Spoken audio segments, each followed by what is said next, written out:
got Goku and Vegeta buying Gohan an opening so that they could defeat this scrap of metal, according to Vegeta, and now Paparoni is here with a big trump card, one that's got us all shook up.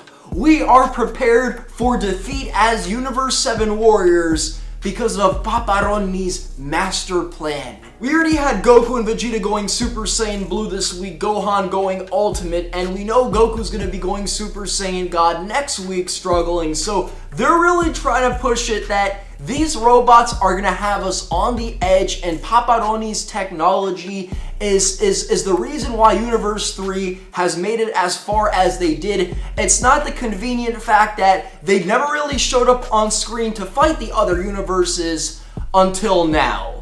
That's not what it is. It's that they were super dominant throughout the entire Tournament of Power, and they've actually been built up as solid warriors. That's what it is. So the premise this week is there are 3 universes left. There is Universe 7, Universe 11, and Universe 3, which we have not dealt with at all. We have not really fought against any Universe 3 warriors like that, at least not that I remember. And they feel really confident because whereas every single other universe has pretty much went at it, lost a lot of warriors in the process, a lot of stamina, of course, Universe 3 has several warriors left, and they seem to be in pretty good shape. Now, despite the fact that this was a setup for the grand finale against Universe 3 next week, and the fact that we got to see some of our favorite characters in action, whether it be the androids, both of them working together, shooting Ki Blast, Android 18 kicking Vegeta out of the arena. On the other hand, you got Gohan jumping in so that he could buy Goku and Vegeta some time to basically recover,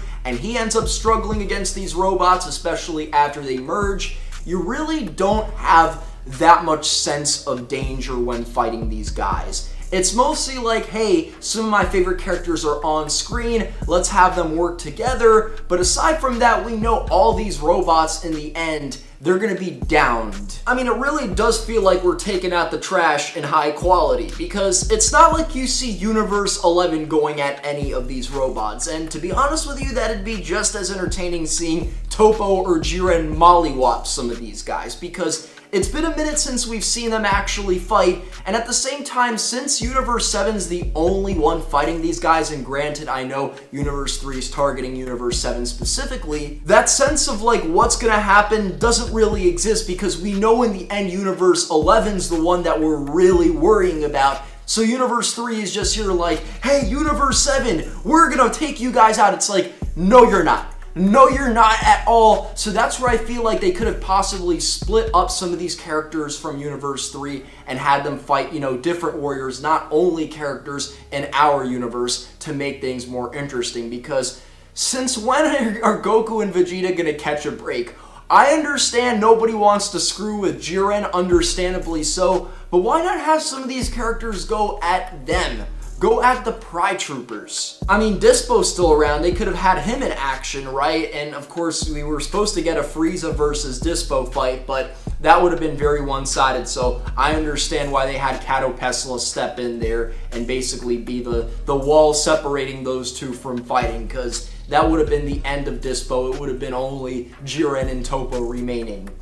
If I could really think in the back of my head as to which characters Universe 3 could drop on our side, I mean, maximum it's Gohan, and, even then it's like, I don't know if they're going to take out the androids, but that would be more believable if this Mega Warrior robot we're going to see fight next week has to go at either Android 17 or Android 18. Those are the only characters in the back of my head that I could see, these Universe 3 warriors actually taking out on our side. That'd still be a pretty gutsy move, but if there's only 3 warriors left on the Pry Troopers, I think it'd be overdoing it if we have the androids Frieza, Gohan, Goku, and Vegeta. So it would make sense if they take out both androids next week.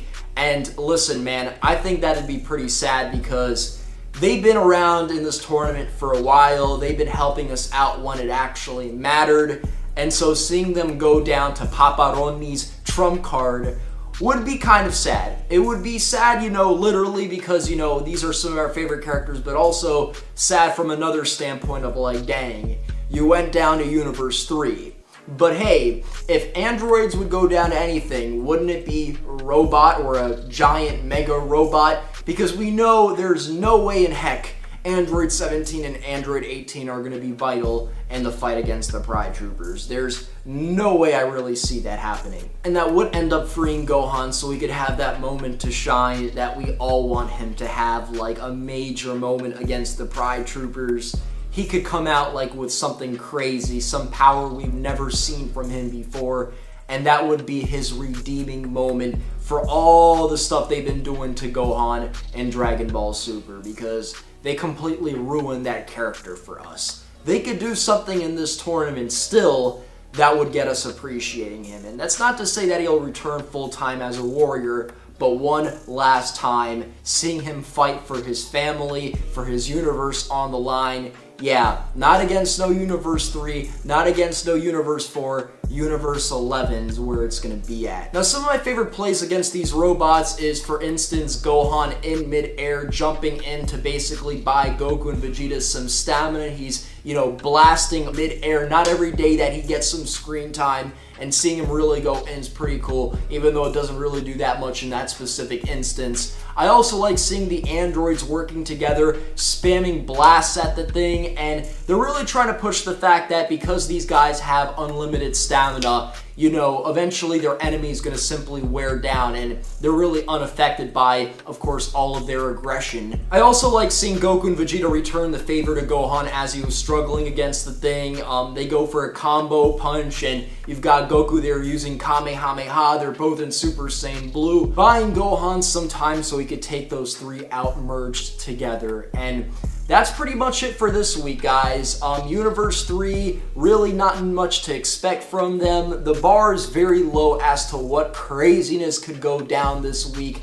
I would like to see Goku and Vegeta again go full throttle, but against Universe 3, that's something that we're not going to get, even though next week seemingly is going to be more hype. And do you guys think that both androids could potentially go down? Now, the reason I say that's because, listen, once it comes down to Universe 7 and Universe 11, are we going to have that many more warriors than Universe 11? I guess we technically could, and then Jiren just starts going in and takes like 3 out in like 1 minute. They could do something crazy like that to trigger a reaction out of Goku, but at the same time, it would logically make more sense if some of them naturally go down to Universe 3. Maybe both the androids to this, big giant trump card of Paparonis. I can't say his name, guys. Oh, Dr. Paparoni, ¿dónde eres tú?